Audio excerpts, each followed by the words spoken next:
Hello दोस्तों, नमस्कार। स्वागत है आपका हमारे यूट्यूब चैनल सम्राट एजुकेशन में। दोस्तों, आज की इस वीडियो में आप लोगों को बीएससी एग्रीकल्चर फिफ्थ सेमेस्टर के एक विषय pest of crops and stored grain and their management AG 503 का 6 most important long question and short question बताने वाला हूं, जो कि आपके एग्जाम के लिए बहुत ज़्यादा इंपॉर्टेंट होने वाला है। और एक क्वेश्चन इसमें से आएगा, 6 क्वेश्चन में से 1 से 2 क्वेश्चन आ सकता है।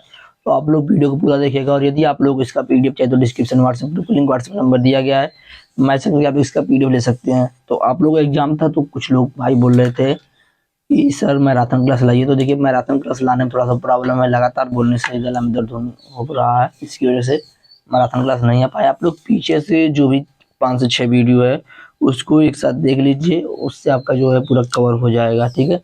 और अलग अलग पेस्ट के बारे में अलग अलग वीडियो उसको पढ़ लीजिएगा जरूर से। चलिए देखते हैं आज का पहला क्वेश्चन। ग्रामीण भंडारण योजना से आप क्या समझते हैं? ग्रामीण भंडारण योजना से आप क्या समझते हैं? ठीक है, तो चलिए देखते हैं। ग्रामीण भंडारण योजना भारत सरकार की एक पहल है जिसका उद्देश्य किसानों को अपनी उपज को सुरक्षित और वैज्ञानिक तरीके से भंडारित करने के लिए सहायता प्रदान किया जाता है, ठीक है।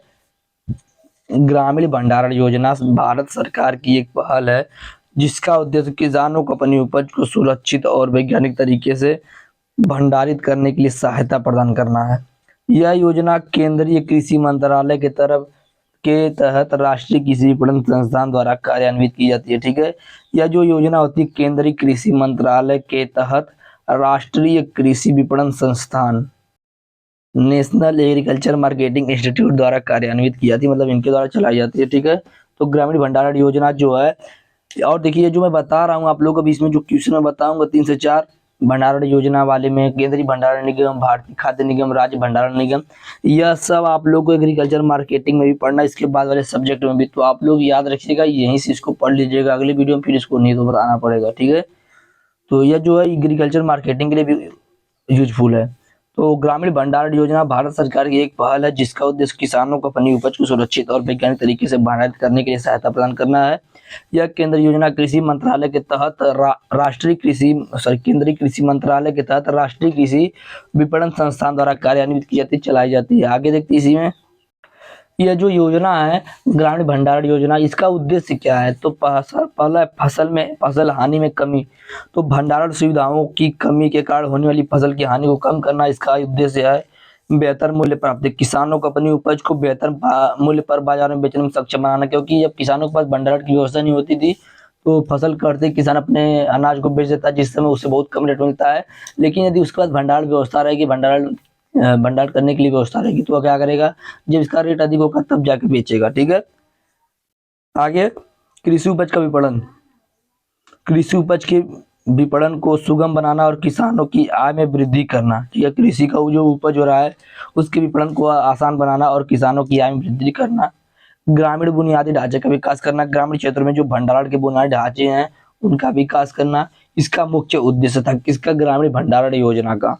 आगे देखते हैं, इस योजना के मुख्य घटक कौन कौन से, मुख्य कंपोनेंट क्या क्या है? तो पहला, गोदाम अनुदान। तो किसानों को गोदाम बनाने के लिए 25% तक की सब्सिडी प्रदान करना। यदि कोई भी किसान है वह अपना गोदाम बनाना चाहता है तो उसे 25% तक की सब्सिडी दी जाएगी। सीलो अनुदान, किसानों को सीलो बनाने के लिए 25% तक की सब्सिडी प्रदान की जाएगी।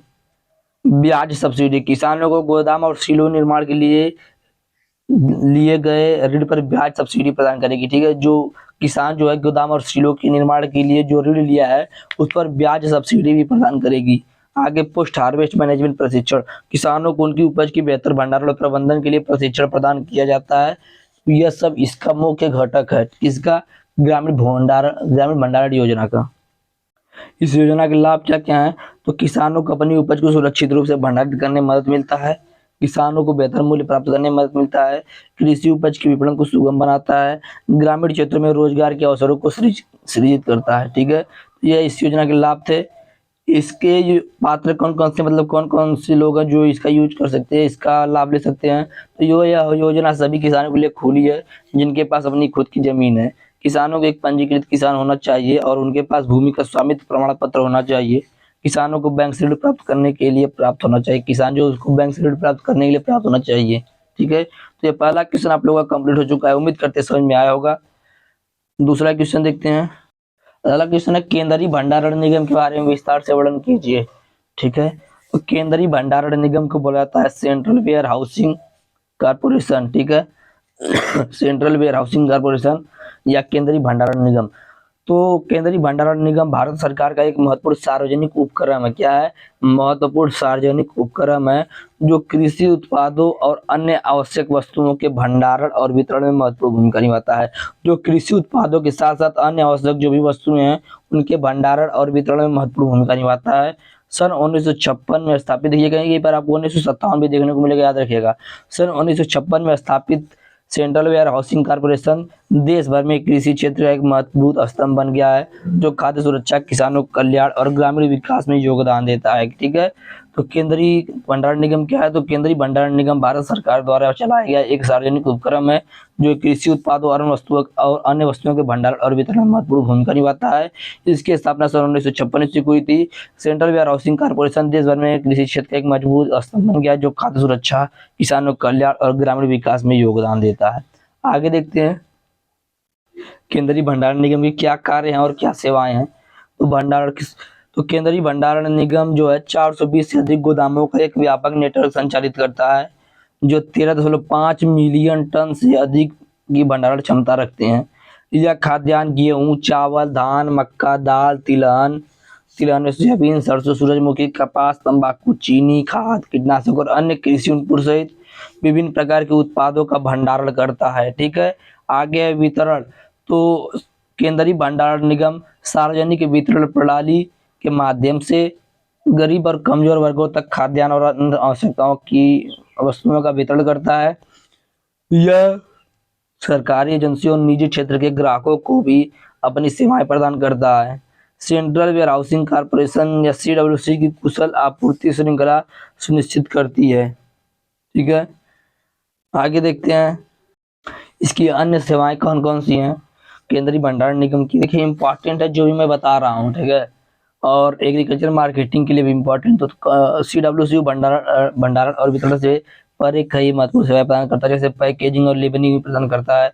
तो केंद्रीय भंडारण निगम कृषि उत्पादों के लिए आकर्षक और टिकाऊ पैकेजिंग समाधान प्रदान करता है जिससे उचित लेबलिंग शामिल होता है जो उपभोक्ताओं को महत्वपूर्ण जानकारी भी प्रदान करता है। आगे भ्रमण और परिवहन। तो केंद्रीय भंडारण निगम एक मजबूत लॉजिस्टिक नेटवर्क रखता है जो उत्पादों को देश भर में कुशलतापूर्वक सुरक्षित रूप से ले जाने में सक्षम बनाता है। आगे कीट नियंत्रण। तो केंद्रीय भंडारण निगम अपने गोदामों में अत्याधुनिक कीट नियंत्रण तकनीकों का उपयोग करता है ताकि भंडारित उत्पादों को नुकसान से बचाया जा सके। आगे गुणवत्ता नियंत्रण। तो केंद्रीय भंडारण निगम सख्त गुणवत्ता नियंत्रण मानकों का पालन करता है ताकि यह सुनिश्चित किया जा सके कि सभी उत्पाद उच्चतम गुणवत्ता वाले और उपभोग के लिए सुरक्षित हैं। तो यह आप लोगों का 2 क्वेश्चन कंप्लीट हो चुका है। आगे देखते हैं तीसरा क्वेश्चन। अगला क्वेश्चन है भारतीय खाद्य निगम FCI food corporation of India के बारे में विस्तार से बताइए। देखिए मैं विस्तार से बताइए, ऐसा क्वेश्चन मतलब कुछ पूछ सकता है इसके बारे में, इसलिए मैं डायरेक्ट बोल रहा हूँ विस्तार से बताइए। इसमें हम लोग इसका उद्देश्य महत्व सब कुछ पढ़ ले रहे हैं ना, इसकी वजह से। तो भारतीय खाद्य निगम या FCI क्या है इसके बारे में जानेंगे। तो भारतीय खाद्य निगम या FCI भारत सरकार एक महत्वपूर्ण सार्वजनिक क्षेत्र उपक्रम है, PSU है। PSU का पूरा नाम होता है पब्लिक सेक्टर अंडरटेकिंग। ठीक है, पब्लिक सेक्टर अंडरटेकिंग मतलब सार्वजनिक क्षेत्र उपक्रम। क्या? सार्वजनिक क्षेत्र उपक्रम। ठीक है, तो FCI भारत सरकार के एक महत्वपूर्ण सार्वजनिक क्षेत्र उपक्रम है, पब्लिक सेक्टर अंडरटेकिंग है जो देश की खाद्य सुरक्षा सुनिश्चित करने में महत्वपूर्ण भूमिका निभाता है। 1964 में स्थापित भारतीय खाद्य निगम या फूड कारपोरेशन ऑफ इंडिया खाद्यान्न और अन्य आवश्यक वस्तुओं के क्रय, भंडारण, वितरण और संबंधित कार्यों के लिए जिम्मेदार है। यह भारत में सार्वजनिक वितरण प्रणाली का आधार होता है। ठीक है, यह भारत में जो पब्लिक डिसीजन सपोर्ट होता है उसका आधार होता है जो लाखों गरीब और कमजोर परिवारों को किफायती दरों पर भोजन उपलब्ध कराता है। तो यह था FCI। आगे देखते इसी में इसके क्या क्या कार्य हैं और क्या क्या सेवा है। तो खाद्यान्न का क्रय, FCI किसानों से गेहूं, चावल, धान, मक्का, दाल और अन्य खाद्यान्न सीधे न्यूनतम समर्थन मूल्य पर खरीदती है। ठीक है, न्यूनतम समर्थन मिनिमम सपोर्ट प्राइस पर खरीदती है। यह किसानों को उनकी उपज के लिए उचित मूल्य सुनिश्चित करती है और उन्हें आय प्रदान करती है। अगला है भंडारण। एफसीआई देश भर में 5,000 से अधिक गोदामों का एक व्यापक नेटवर्क संचालित करता है, जिसमें 82.14 मिलियन टन से अधिक की भंडारण क्षमता होती है। यह भंडारण सुविधाएं अत्याधुनिक तकनीकों से सुसज्जित होती हैं, जो खाद्यान्नों को नुकसान से बचाने और इसकी गुणवत्ता बनाए रखने में मदद करती हैं। ठीक है, आगे देखते हैं महत्व इसका क्या है। तो पहला है खाद्य सुरक्षा। एफसीआई भारत में खाद्य सुरक्षा सुनिश्चित करने में महत्वपूर्ण भूमिका निभाता है। यह बफर स्टॉक बनाए रखने, आपात स्थिति में खाद्यान्न वितरित करने और भंडार नुकसान को कम करने में करके ऐसा किया जाता है। किसानों को सशक्तिकरण। तो एफसीआई किसानों को अपनी उपज सीधे एफसीआई को भेजने की सुविधा प्रदान करती है, जिससे उन्हें बिचौलियों पर निर्भरता कम करने और बेहतर मूल्य प्राप्त करने में मदद मिलती है। एफसीआई किसानों को ऋण और अन्य सहायता भी प्रदान करता है। अगला गरीबी उन्मूलन। तो एफसीआई सार्वजनिक वितरण प्रणाली के माध्यम से गरीबों और कमजोर वर्गों को किफायती दरों पर भोजन उपलब्ध कराकर गरीबी से सुधार कराता है। अगला सार्वजनिक स्वास्थ्य। तो एफसीआई मध्याह्न भोजन और अन्य आंगनबाड़ी कार्यक्रम जैसे सार्वजनिक स्वास्थ्य कार्यक्रमों के लिए खाद्यान्न की आपूर्ति करके बच्चों और कमजोर वर्गों के स्वास्थ्य और पोषण में सुधार करने में मदद करता है। तो यह था आपका भारतीय खाद्य निगम। आगे देखते हैं, आगे राज्य भंडारण निगम के बारे में बताइए। ठीक है, स्टेट वेयर हाउसिंग कारपोरेशन के बारे में बताइए। सीडब्ल्यूसी के बारे सॉरी एसडब्ल्यूसी के बारे में बताइए। हमने सबसे पहला क्वेश्चन सीडब्ल्यूसी पढ़ा था, अब पढ़ेंगे एसडब्ल्यूसी। काम सबका सेम है, नाम सबका अलग है, कुछ कुछ काम भी अलग है। चलिए देखते हैं। तो राज्य भंडारण निगम एसडब्ल्यूसी का पूरा नाम स्टेट वेयर हाउसिंग कारपोरेशन राज्य सरकार द्वारा स्थापित सार्वजनिक क्षेत्र के उपक्रम है। सार्वजनिक क्षेत्र उपक्रम मतलब पीएसयू मतलब पब्लिक सेक्टर अंडरटेकिंग, जो कृषि क्षेत्र में महत्वपूर्ण भूमिका निभाता है। इनका मुख्य कार्य अपनी राज्य सीमाओं के अंदर खाद्यान्न और अन्य कृषि उपज के भंडारण, वितरण और संबंधित सेवाओं को प्रदान करना है। एसडब्ल्यूसी देश भर में कृषि उपज के कुशल प्रबंधन और विपणन में महत्वपूर्ण भूमिका निभाती है। अब देखेंगे कि कार्य और सेवा कौन कौन से कार्य और क्या क्या सेवा करती है। पहला है भंडारण। तो एसडब्ल्यूसी आधुनिक भंडारण सुविधाओं का संचालन करती है, जो खाद्यान्न और अन्य कृषि उपज को नुकसान से बचाने और उनकी गुणवत्ता बनाए रखने में मदद करते हैं। भंडारण क्षमता राज्यवार भिन्न होती है। भंडारण की जो क्षमता होती है विभिन्न राज्यों में अलग अलग होती है, लेकिन कुल मिलाकर यह लाखों टन कृषि उपज को स्टोर करने के लिए पर्याप्त होता है। आगे खरीद। तो एसडब्ल्यूसी किसानों को न्यूनतम समर्थन मूल्य पर खाद्यान्न और अन्य कृषि उपज प्रदान करती है। यह किसानों को उनकी उपज के लिए उचित मूल्य सुनिश्चित करता है और उन्हें आय सहायता प्रदान करता है। ठीक है, आगे देखते हैं वितरण। तो एसडब्ल्यूसी सार्वजनिक वितरण प्रणाली के माध्यम से गरीबों और कमजोर वर्गों तक खाद्यान्न और अन्य आवश्यक वस्तुओं का वितरण करता है। ये राज्य सरकार और केंद्र सरकार के साथ मिलकर काम करता है ताकि यह सुनिश्चित किया जा सके कि जरूरतमंद लोगों को भोजन मिले। आगे अन्य सेवाएं। तो भंडारण खरीद और वितरण के अलावा एसडब्ल्यूसी कई अन्य सेवाएं भी प्रदान करता है, जैसे कीट नियंत्रण।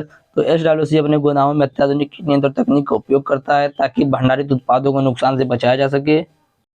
यह क्वेश्चन बहुत ज्यादा इंपॉर्टेंट है। विभिन्न प्रकार के अनाज भंडारण संरचनाओं का वर्णन कीजिए। तो विभिन्न प्रकार जो अनाज भंडारण संरचना उनका वर्णन करना है और बहुत ज्यादा इंपॉर्टेंट है, याद रखिएगा। तो अनाज मानव जाति के लिए भोजन और पोषण का स्रोत है, जिसको सुरक्षित और उचित तरीके से भंडारित करना अत्यंत महत्वपूर्ण है। विभिन्न प्रकार की भंडारण संरचनाएं अपनी अनूठी विशेषताओं और लाभों के साथ इस महत्वपूर्ण कार्य को पूरा करती हैं। तो चलिए उनके बारे में हम लोग देखते हैं, जिसके लिए इनको दो भागों में वर्गीकृत किया गया। पहला पारंपरिक भंडारण, तो पारंपरिक, और दूसरा होता है आधुनिक भंडारण। ठीक है, एग्जाम में आए तो आप लोग ऐसे हेडिंग बना के लिखिएगा जरूर। पारंपरिक भंडारण यदि आप लोग डाल देंगे तो पुराने जमाने में जैसे भी भंडारण होता था वह सब कुछ डाल सकते हैं, सब कुछ लिख सकते हैं।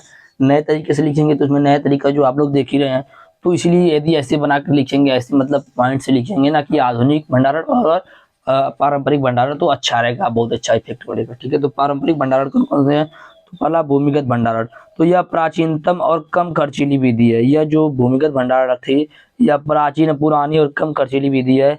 मिट्टी में बने गड्ढे में अनाज को सुरक्षित रूप से रखा जाता है। यह विधि सीमित क्षमता वाली होती है लेकिन कीटों से सुरक्षा प्रदान करती है। ठीक है, इसमें क्या किया जाता है, यह जैसे मान लीजिए आपका सरफेस लेवल है मिट्टी का, तो यहाँ पर गड्ढा करके इसके अंदर अनाज को सुरक्षित रखा जाएगा। ठीक है, इसका जो क्षमता तक कम होता है लेकिन कीटों के प्रति कम अनुकूल होता है। अगला मिट्टी के बर्तन। तो छोटे पैमाने पर भंडारण के लिए मिट्टी के बर्तन जैसे कुल्हड़ और मटके का उपयोग किया जाता है। ये नमी को नियंत्रित करने में मदद करते हैं लेकिन भंगुर प्रकृति के कारण क्षतिग्रस्त हो सकते हैं। ठीक है, क्योंकि जो प्रकृति भंगुर होती है इसलिए टूट सकते हैं। आगे देखते हैं आधुनिक भंडारण। पहला गोदाम। तो विभिन्न आकारों और क्षमताओं में उपलब्ध गोदाम अनाज भंडारण के लिए सबसे आम और आधुनिक संरचनाएं हैं। इनका उचित वेंटिलेशन, तापमान नियंत्रण और मशीनीकरण सुविधाएं होती हैं जो अनाज को बेहतर ढंग से सुरक्षित रखने में मदद करती है। मतलब गोदाम जो होता है विभिन्न प्रकार की क्षमता वाला होता है, इसमें हम लोग अनाज को सुरक्षित रख सकते हैं। इसमें विभिन्न प्रकार के वेंटिलेशन के लिए और तापमान के नियंत्रण के लिए मशीनीकरण सुविधाएं लगी होती हैं। आगे साइलो। तो ऊर्ध्वाधर भंडारण के लिए साइलो का उपयोग किया जाता है। ये स्थान कुशल होते हैं और अनाज को हानि पहुंचाने से मदद करते हैं। आगे टैंक। तो धातु या प्लास्टिक से बने टैंक पोर्टेबल और छोटे स्थानों के लिए उपयुक्त होते हैं जहाँ पर आसानी से यूज किया जा सकता है। आगे बोरियां। तो लचीलेपन और छोटे पैमाने पर भंडारण के लिए बोरियों का उपयोग किया जाता है लेकिन इनमें अनाज को कीटों से बचाने के लिए अतिरिक्त उपायों की आवश्यकता होती है। ठीक है, आगे देखते हैं इसके चुनाव के लिए कुछ मानदंड होते हैं, चयन मानदंड उनको देखेंगे। तो पहला भंडारण क्षमता। तो आवश्यकता अनुसार संरचना का आकार और क्षमता का चयन करना चाहिए। संरचना का प्रकार जलवायु परिस्थिति के अनुकूल होना चाहिए। जो संरचना का प्रकार वह जलवायु की जो प्रकृति है उनके अनुकूल होना चाहिए। उपलब्ध संसाधन। तो निर्माण सामग्री और तकनीक की लागत पर विचार करना आवश्यक होता है। आगे भंडारण अवधि। तो अनाज को भंडारित करने की आवश्यकता संरचना के प्रकार को निर्धारित करती है। आगे कीट नियंत्रण। तो संरचना को अनाज को कीटों और कृंतकों से बचाने में सक्षम होना चाहिए। तो यह था आप लोगों का विभिन्न प्रकार के अनाज भंडार संरचना और उसका वर्णन। आगे देखते हैं आईपीएम को परिभाषित कीजिए। आईपीएम प्रयुक्त होने वाली विधियों का वर्णन कीजिए। सीरीज में दिया हुआ है क्वेश्चन है, 5वां क्वेश्चन है, आप लोग वहां से भी पढ़ सकते हैं, कोई दिक्कत नहीं है। तो देखिए क्या होता है। एकीकृत कीटनाशक प्रबंधन इसको बोलते हैं। तो एकीकृत कीटनाशक प्रबंधन या समन्वित पृष्ठ प्रबंधन ऐसा कार्यक्रम विकसित किया जाए जो पर्यावरण के अनुकूल हो तथा फसलों को होने वाले नुकसान को भी रोक सके, इसलिए इसको पेस्ट नियंत्रण कहा गया है। ठीक है, इसलिए इसको पेस्ट नियंत्रण कहा गया है। आईपीएम का एकमात्र उद्देश्य पारिस्थितिकी प्रणाली को कम से कम प्रभावित करते हुए पीड़कों तथा फसली नुकसान को न्यूनतम करके करना। ठीक है, बाद में महसूस किया गया कि पीड़कों की उन्मूलन न तो संभव न ही फायदेमंद है।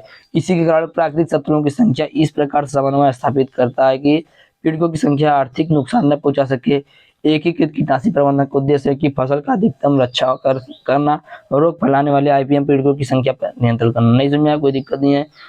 देखिए आईपीएम वो अवस्था होती है जिसमें कीटों की संख्या को आर्थिक क्षति स्तर तक पहुंचने से पहले हमें नियंत्रण के उपाय को किया जाना चाहिए। ठीक है, कीटों की वह संख्या जिसे आर्थिक क्षति स्तर तक पहुंचने से पहले ही हम लोग नियंत्रण के उपाय को कर लेते हैं, उसको बोलते हैं ईटीएल। और यह जो क्षमता होती है इस पे फसल को हमारे नुकसान पहुंचाते हैं, जिसके लिए हमें नियंत्रण की सभी विधियों का एक साथ सुसंगत प्रयोग करना चाहिए जिससे पर्यावरण को भी कोई हानि ना हो और उनका उपाय हो जाए। ठीक है, तो एकीकृत कीटनाशक प्रबंधन में प्रयुक्त होने वाली विभिन्न प्रकार की विधियां हैं।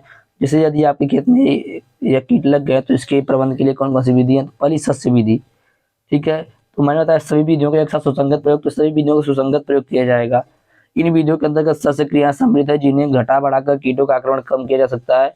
इन क्रियाओं में प्रमुख है फलों की बुआई, कटाई के समय में परिवर्तन, सफाई एवं फसलों तथा खरपतवारों के अवशेषों को नष्ट करना, भूमि की जुताई, निराई गुड़ाई, फसल चक्र, खाद की मात्रा में परिवर्तन, जल व्यवस्था में परिवर्तन।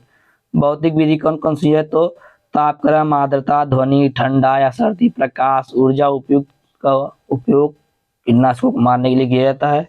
यांत्रिक विधि कौन कौन सी है। तो इन विधियों के अंतर्गत सभी प्रयास आते हैं जिनमें एक नाशक कीट भोजन तक न पहुंचे, साथ ही उसकी विभिन्न अवस्थाओं जैसे अंडों तथा वयस्कों को हाथ से नष्ट करना तथा उनकी यांत्रिक रोकथाम करना।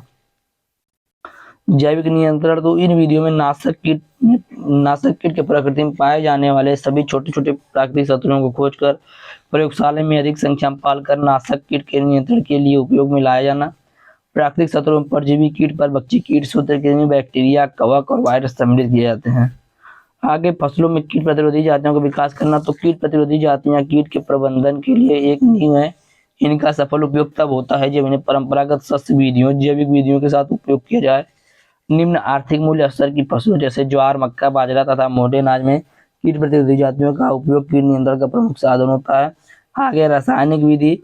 तो ऐसे रसायन पदार्थों का उपयोग करते हैं जो अपनी रासायनिक क्रिया द्वारा नाशक कीटों को मारते हैं, दूर भगाते हैं। कीट को मारने के साथ ही उनके अधिक प्रकोप के समय अनुसार उनका तुरंत उपयोग किया जाना चाहिए। आगे आनुवांशिक विधि। तो इन विधियों में उन रसायनों का उपयोग किया जाता है जिनके प्रभाव से उनके प्रजनन शक्ति जो है वो नष्ट हो जाती है या मादा अंडे देना बंद कर देती है। ठीक है, मादा जो है वो अंडे देना बंद कर देती है। या लीगल कंट्रोल। तो लीगल कंट्रोल के अंतर्गत ये प्रयास शामिल होते हैं जो विभिन्न भागों जैसे देश के भागों में हानिकारक कीट बीमारियों को प्रवेश न कर सके, साथ ही हानिकारक कीट या बीमारियां दूसरे देशों में न जा सके, इसके लिए एक कानून होता है जिसका यूज किया जाता है। ठीक है, तो यह था आईपीएम। एक क्वेश्चन आ गया और आप लोग देख लीजिए, मैं उसको लिखा नहीं हूँ। क्वेश्चन है रोटेट कंट्रोल या चूहे को नियंत्रित कैसे कर सकते हैं। तो चूहे का डायरेक्ट हम लोग नियंत्रण देखेंगे। तो इसके लिए सबसे पहले देखेंगे प्राकृतिक नियंत्रण, नेचुरल कंट्रोल। तो नेचुरल कंट्रोल के लिए चूहे को हम लोग क्या कर सकते हैं, तो जो चूहे का प्राकृतिक शत्रु हैं हम लोग उनको ला सकते हैं, उनके द्वारा चूहे को संख्या को कम कर सकते हैं। तो चूहे के प्राकृतिक शत्रु जो कि मांसाहारी श्रेणी में उपभोक्त होते हैं वे चूहों को मारकर खाते हैं, जिससे चूहों की संख्या नियंत्रित रहती है, जिससे संख्या ज्यादातर बढ़ नहीं पाती है। जिसमें बिल्ली, कुत्ता, सांप, उल्लू आदि आता है। यह सब क्या करते हैं, सब चूहे को मार के खाते हैं। और अन्य भी पक्षी होती है जैसे कौवा, मोर, बाज, चील, नीलकंठ, सारस, ये सब क्या करते हैं, चूहे को मार के खा जाते हैं। आगे भौतिक नियंत्रण, फिजिकल कंट्रोल। तो फिजिकल कंट्रोल मतलब मकानों, गोदामों में बने बिलों को सीमेंट से अच्छी तरीके से बंद कर देना है। जो भी होल है, जो भी स्थान है, छिद्र है, उसको अच्छी तरीके से बंद कर देना चाहिए सीमेंट से। गोदामों के आसपास पड़े भूसे, कूड़े करकट को जला देना चाहिए ताकि उसमें उपस्थित बच्चे जो है उसके जलकर समाप्त हो जाएं। ऐसा जो नहीं करना चाहिए। लेकिन गोदामों में भंडारण करते समय दीवारों से 45 सेंटीमीटर दूरी पर बोरे लगाने चाहिए तथा फर्श पर 40 सेंटीमीटर रॉक्स बिछा देनी चाहिए। तो यह हो गया भौतिक कंट्रोल। कल्चरल कंट्रोल क्या हो गया, मेड़ों या खेतों में बने बिलों को पानी भर देने से चूहे घबरा कर बाहर निकलेंगे तथा चिड़ियों द्वारा मारकर खा लिए जाएंगे। अतः खेत में पानी भरने से काफी सीमा तक रोडेंट कंट्रोल होता है। जुताई करते समय भी चूहे को बिल छोड़कर भागना पड़ता है तथा नेचुरल एनिमी द्वारा वे मार दिए जाते हैं, जो उनके प्राकृतिक शत्रु उनके द्वारा मार दिए जाते हैं। आगे चूहेदानी। तो चूहेदानी का प्रयोग घरों, गोदामों, दुकानों आदि जगहों पर किया जाता है। चूहेदानी भी कई प्रकार की होती है, इनके द्वारा जो चूहे होते हैं उनको पकड़ लिया जाता है और कहीं पर हम लोग चाहे तो छोड़ सकते हैं, मार सकते हैं। ठीक है, आगे रासायनिक नियंत्रण। तो रासायनिक नियंत्रण की विधि द्वारा चूहे को 99% तक नियंत्रित किया जा सकता है। इसके लिए सबसे पहले हम लोग विषाक्त चारा दे सकते हैं। तो चूहा नियंत्रण में इस विधि का प्रयोग सबसे अधिक किया जाता है। विषाक्तता के आधार पर इसको दो भागों में बांटा गया है, एक मात्रा वाले विष और एक होता है बहुमात्रा वाले विष। एक मात्रा वाले विष वह विष होते हैं जिनकी ये खुराक से के बाद ही चूहा जो होता है वह मर जाता है, क्योंकि अधिक विषैले होते हैं। इनमें जिंक फास्फेट अधिक मात्रा में पाया जाता है। ये विष अन्य जंतुओं, मानव, जानवरों के लिए भी विषैले होते हैं। ठीक है, इनमें arsenium oxide, sodium fluoroacetate, zinc phosphate, barium chloride आदि जो रसायनों में आते हैं। अगला इसी में था बहुमात्रक कीट विष। इस प्रकार के विष एक खुराक में चूहे इस प्रकार के जो विष होते हैं इसकी एक खुराक से चूहे नहीं मरते, बार बार इसका प्रयोग किया जाता है क्योंकि ये कम विषैले होते हैं। ठीक है, ये विष लाभदायक कीटों, जानवरों, मनुष्य आदि के लिए कम विषैले होते हैं। इसमें राटाफिन, वाराफ्रिन, डाइफेनोन, प्रोलाइन आदि आते हैं। ठीक है, आगे जिंक सल्फेट के साथ चारा बनाना। तो जिंक फास्फाइड चूहे के लिए अत्यंत विषैली होती है, तो 2% का चारा बनाया जाता है। इसको बनाने के लिए 2 भाग जिंक फास्फाइड को 98% भाग दाने आटे के साथ मिलाकर इसमें थोड़ा सा मूंगफली या सरसों का तेल मिलाया जाता है।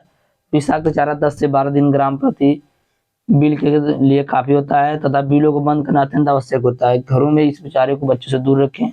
ठीक है, आगे फ्यूमिगेशन कर सकते हैं। तो चूहा नियंत्रण फ्यूमिगेशन के लिए महत्वपूर्ण HCN का उपयोग किया जाता है। इसकी जहरीली गैस से चूहे मर जाते हैं। इस फ्यूमिगेशन के लिए समानतः कुछ और भी फ्यूमिगेट प्रयोग किए जाते हैं जैसे साइनोगस डस्ट, सल्फोस टैबलेट एंड हाइड्रोकाइनिक एसिड आदि। ठीक है, इनमें 1/3 भाग प्रति विष के हिसाब से प्रयोग किया जाता है। गोली को बिल में डालकर अच्छे प्रकार से बंद कर देना आवश्यक होता है, अन्यथा बस गार निकल जाएगी तो उपयोग नहीं होगा। तो इस प्रकार से हम लोग चीज़ों को नियंत्रित कर सकते हैं। उम्मीद करते हैं जो भी क्वेश्चन मैंने बताया, जो भी टॉपिक बताया अच्छे से समझ में आया होगा। वीडियो अच्छा लगा तो वीडियो को लाइक कीजिएगा, चैनल को सब्सक्राइब कीजिएगा, अपने दोस्तों के साथ शेयर भी जरूर कीजिएगा। धन्यवाद। जय हिंद।